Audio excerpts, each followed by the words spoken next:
Nama Baim Wong kini telah jadi trending topik di Twitter, Instagram maupun YouTube dan media sosial lainnya. Bukan karena dia baru dikaruniai sebuah anak yang bernama Kenzo. Namanya menjadi topik karena putranya memarahi seorang kakek. Baim Wong dikenal sebagai sosok yang dermawan yang kerap berbagi rezeki kepada orang yang kurang beruntung.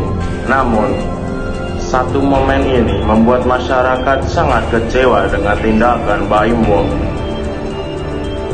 Mulanya pada sebuah konten, Baim Wong tanpa saja selesai motoran keliling motor dengan motor hitamnya, tetapi dia diikuti sebuah motor yang berwarna hijau Jupiter yang dikendarai seorang kakek-kakek, dan dia mengiranya dia meminta-minta kepada Baim Wong, dan dia berhenti menawarkan sebuah barang kepada Baim Wong.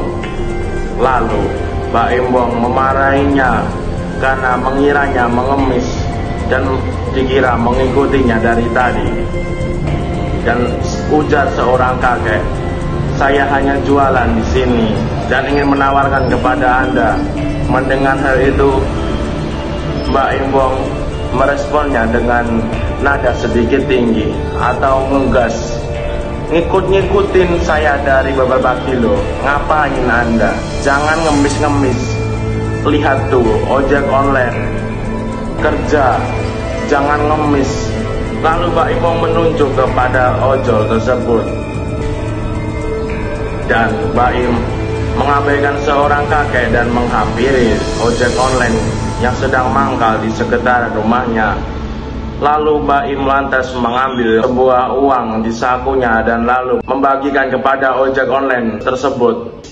Lalu Baim Wong masih mengabaikan kakek-kakek. Banyak juga netizen yang menilai cara Baim Wong salah.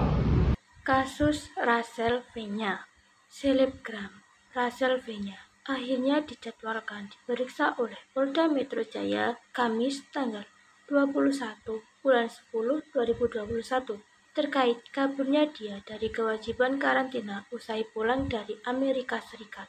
Direktur Reserse Kriminal Umum Polda Metro Jaya, Komisaris Besar Tubagus Ade Hidayat menyatakan telah memanggil selebgram itu untuk menghadiri pemeriksaan.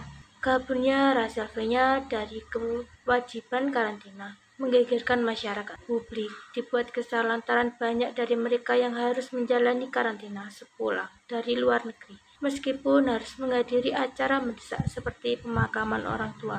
Karenanya, masyarakat menuntut polisi memproses hukum Rachel V-nya sebab memang ada ancaman pidana dan denda bagi mereka yang kabur dari kewajiban karantina. Perjalanan kasus Rachel V-nya hingga akhirnya Polda Metro Jaya memanggil selebgram itu untuk diperiksa dibenarkan oleh Kodam Jaya. Kaburnya selebgram Rachel V-nya dari karantina Rumah Sakit Darurat COVID-19 Wisma Atlet Pademangan, Jakarta Utara mulanya dibenarkan oleh Kodam Jaya selaku Kogas Gapat COVID-19.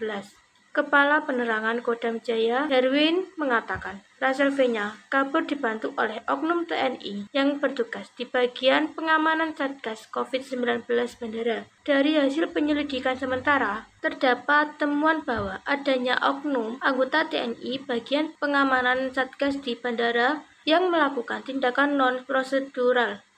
Menurut dia, anggota TNI berinisial FS itu mengatur agar Rachel V-nya dapat menghadiri prosedur pelaksanaan karantina yang harus dilalui setelah melakukan perjalanan dari luar negeri. Kodam Jaya pun menonaktifkan oknum anggota TNI berinisial FS yang diduga membantu pengaturan selebgram Rachel V-nya kabur dari karantina usai kembali ke Jakarta dari Amerika Serikat.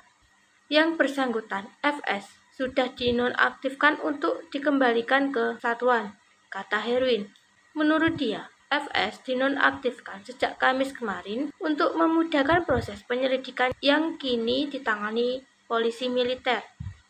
Herwin mengatakan Kodam Jaya tidak main-main dalam kasus tersebut, mengingat instansi militer ini merupakan komando satuan Tugas Gabungan Terpadu COVID-19. Permasalahan Ati Kodong dengan Lesti Kejora. Perseteruan yang dimulai dari Ati Kodong menyindir Lesti Kejora karena tidak mengundangnya ke acara pernikahan semakin panas terjadi, ditambah beberapa waktu lalu sempat beredar hasil tangkap layar percakapan dengan para peserta dangdut Akademi Angkatan Pertama, di mana di dalam grup tersebut Lesti Kejora meminta restu kepada teman-temannya. Namun, tidak terlihat nama Ati Kodong di grup chat tersebut. Atas beredarnya hasil percakapan grup ini, Ati Kodong kembali diserang netizen karena sudah menuduh hal tidak benar terhadap Lesti Kejora yang menurutnya lupa teman. Merasa tidak terima karena dengan tuduhan penggemar Lesti, Ati Kodong pun membela diri dengan mengatakan bahwa grup tersebut baru saja dibuat. Ini grup baru, jadi tidak ada sama sekali hubungannya dengan saya. Karena cuma ada di grup DA1 yang lama, tulis Ati Kodong di Instagram story-nya dengan menyisipkan emoji tertawa.